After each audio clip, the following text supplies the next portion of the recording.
Mrs. Mack was standing with Donnie and Nancy. A huge round man came bustling across the street from the stable and stood next to her. He had messy red hair, a huge red mustache, red cheeks, and a crooked cigar wedged between his teeth. I found out later he was Doc Beck, the best darn veterinarian in all Michigan. As the days passed into weeks, I graduated from Old Pal. I rode Buster, a stocky bay, and Taffy, a pretty buckskin. Mrs. Mack even let me go out on short trail rides with Donnie and Nancy on Salty, and one day she paired me up with Nancy and a paying customer to go out on a trail.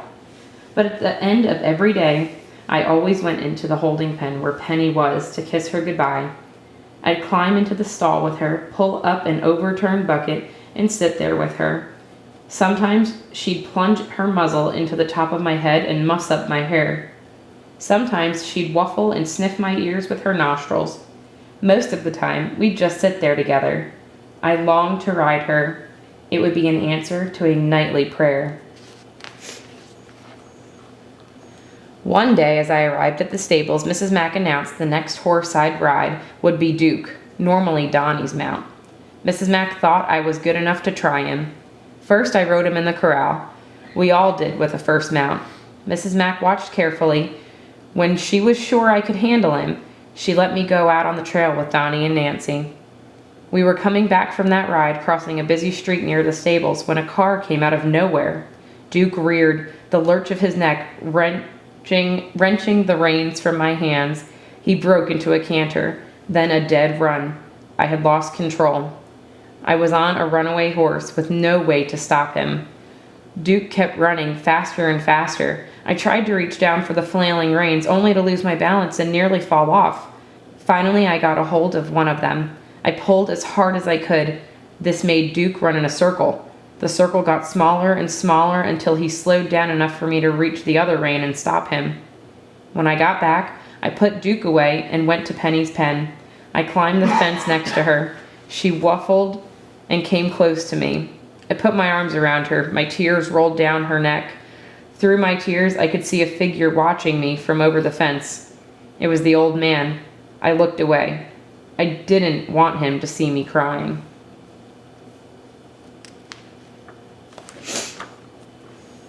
I heard Mrs. Mack's voice say, "It's all right, Hap. I'm here with her now." I looked up and she was talking to that old man.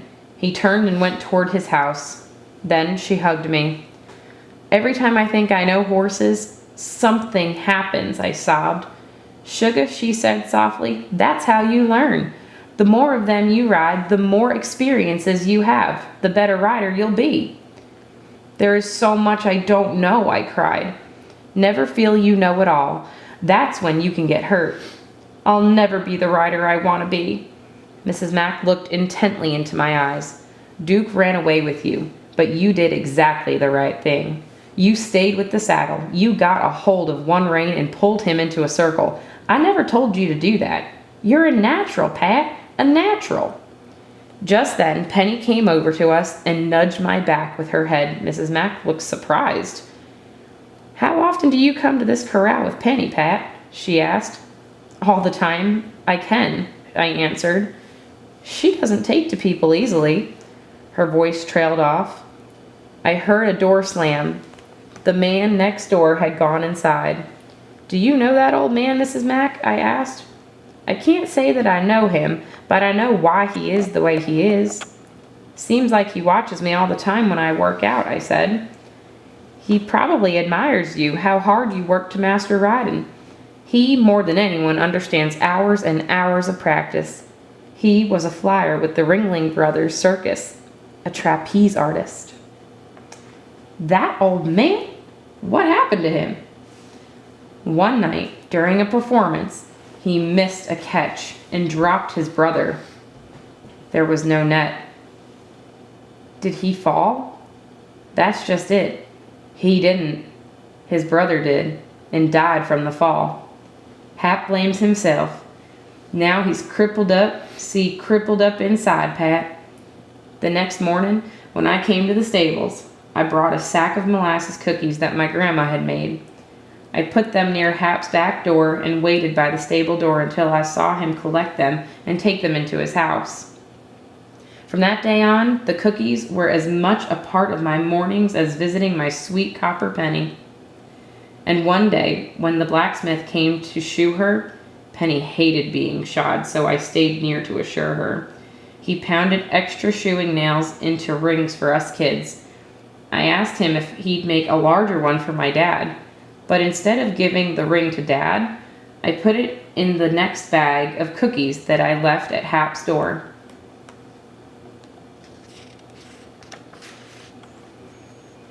My beautiful copper penny.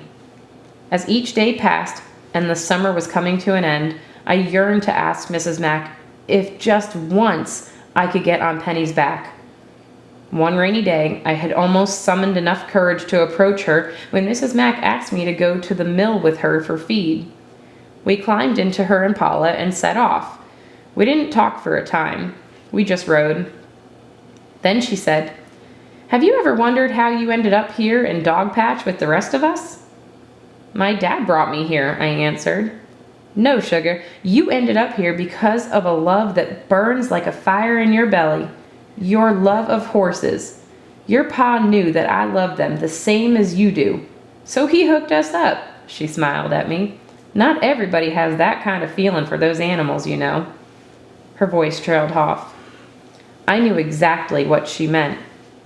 They know too, Pat. The horses. They know when they are around a pure soul that loves them. They can feel it in your hands. They can see it in your eyes. They can sense it in your heart. I just looked at her.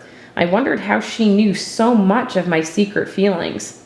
That's what brought you here. That's what brought Donnie and Nancy and all of the other kids who've come through my stables. I smiled at her. I hadn't wanted to come to Dogpatch, ever, and I hadn't wanted to know Donnie and Nancy.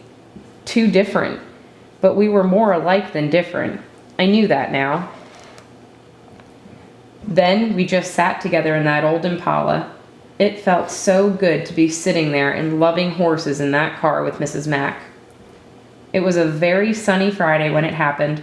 I arrived at the stables like always, but something seemed different. I knew that I was getting a new mount. Usually Donnie or Nancy would bring the new horse to me, but today Mrs. Mack went to get it. As Donnie, Nancy, and I waited by the hitching post, I wondered which horse Mrs. Mack was going to bring. Maybe her horse, Apache. When I finally saw the look on Donnie and Nancy's faces as they looked behind me, I knew it must be Apache. I could hear Mrs. Mack's voice talking softly to the horse. But when I turned around, I saw it was not Apache. It was my Penny. I couldn't breathe for a whole minute.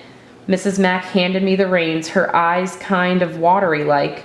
I drew up the reins and mounted without a word. It felt as though time had stopped. The air wasn't moving. It seemed even the birds were watching. "You made it, Hollywood," Donnie said softly as he smiled. Nancy nodded and gave a thumbs up. I felt my heart connect with Penny's. Her body quivered. She waited for a signal from me to tell her what to do. I touched her sides with my knees.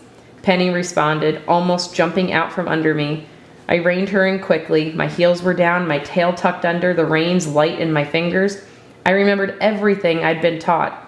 It was second nature now. "Take her in the corral for a few turns before you head out, Pat," Mrs. Mack called to me. She sat on the fence rails and watched Penny and me intently. Penny seemed like part of me. She moved as I moved. Her thoughts were mine. We moved like dancers or ice skaters together. I felt elegant and graceful on her. As I passed each person at the fence, I caught their eyes. Even old Hap was there. When I pulled up in front of Mrs. Mack, my mouth formed the words, "Thank you. Thank you." Mrs. Mack opened the gate and waved us toward the trail. We trotted through the gate, then we paused. Penny reared, and I threw my hand over my head like a cowboy. My heart was singing.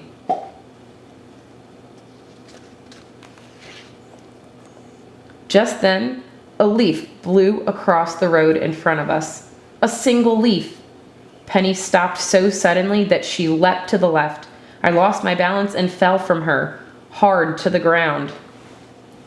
I held onto the reins and she dragged me for a few feet. I fought back the tears and the feeling of disappointment and terror. When Penny finally stopped, I slowly stood up, dazed. My back hurt. Everyone watched me. I started to lead Penny back to the stables when I heard Mrs. Mack shout, "No, Pat! Get back on that mare! Get on now!" I couldn't.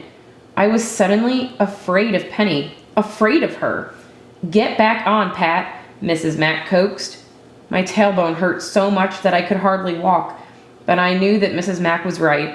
I had to get back on her. My heart pounding in my ears, I came up beside Penny's neck. "There, girl," I heard myself saying to her. I gathered up the reins, turned the stirrup, stepped into it, and flung myself back into the saddle. I leaned into Penny's withers. They shivered for a moment. I caught my breath. Then she leaned back into me, and I knew she had forgiven my inexperience. She was willing to try again. I sat straight in the saddle. Penny arched her neck and held her tail high. She reared slightly again, her hooves dancing, and we were underway. My breath caught when she stumbled on the ridge in the middle of the road, but after that her steps were sure and proud. A touch from my knee and she broke into an elegant trot. Another and she broke into a rocking canter. I found myself laughing out loud for the sheer pleasure of being on Penny's back.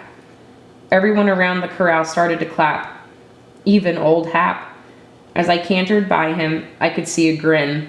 Donnie and Nancy cantered up to me. We exploded down the road together, the three of us.